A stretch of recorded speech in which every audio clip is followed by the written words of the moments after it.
bearing in mind that the Chinese Communist Party is not a reliable partner on the negotiating table. Ipinauubaya na ng sandataang lakas sa Department of Foreign Affairs ang diplomatic negotiation sa China. Kasunod ito ng bilateral consultation mechanism nitong March 28 kung saan sinabi ng DFA na kabilang sa napag-usapan kung paano mapapabuti ang komunikasyon sa pagitan ng mga Coast Guard ng Pilipinas at China bilang bahagi ng mga hakbang upang mapalakas ang tiwala at maiwasan ang insidente sa karagatan. Gayunman, sinabi ng Philippine Navy na hindi reliable partner ang China. Napatunayan na anya ito sa mga nakaraan kung saan taliwas ang kanilang mga sinasabi sa kanilang mga ginagawa.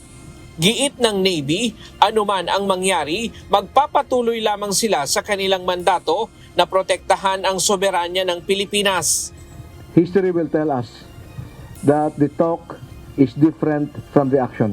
Amid all the negotiations being conducted by DFA, we'll continue performing its mandate of patrolling our seas and securing our sovereignty and sovereign rights.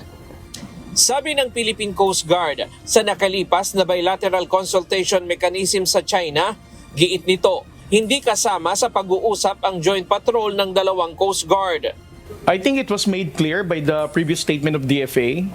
We can engage with China Coast Guard only in matters that of our mutual interests, but definitely not about joint Coast Guard patrol in the South China Sea. Hindi naman anya magpapadala ang Philippine Navy sa tumitinding pang-uudyok ng China para gumanti, kung saan gumagamit na sila ng warship sa mga panghaharas. Noong March 7, tinutukan ng fire control radar ng barko ng People's Liberation Army Navy ang BRP Miguel Malvar ng Philippine Navy.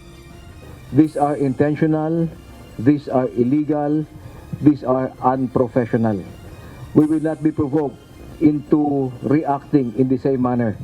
All our actions will remain professional and within the bounds of international law. Tayo po ang matanda rito, sila po yung bata. Ang matanda hindi po pumapatol sa bata. Samantala, dumami ang bilang ng mga barko ng China sa West Philippine Sea ngayong buwan kumpara sa nakalipas na buwan ng Pebrero.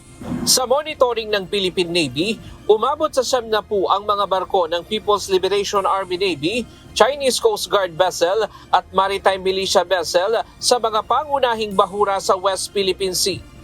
Pinakamarami sa Bajo de Masinloc na umabot ng 49, doble ito kumpara sa 23 noong nakalipas na buwan.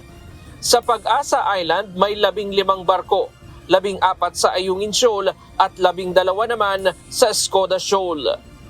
We are prepared for any escalation given what we have. We have our patrol plans, we have our campaign plans. The AFP is prepared to respond to any developments in the West Philippine Sea. Ryan Lacanlale, UNTV News and Rescue. Diyos ang aming sandigan, serbisyo publiko ang aming pinahahalagahan.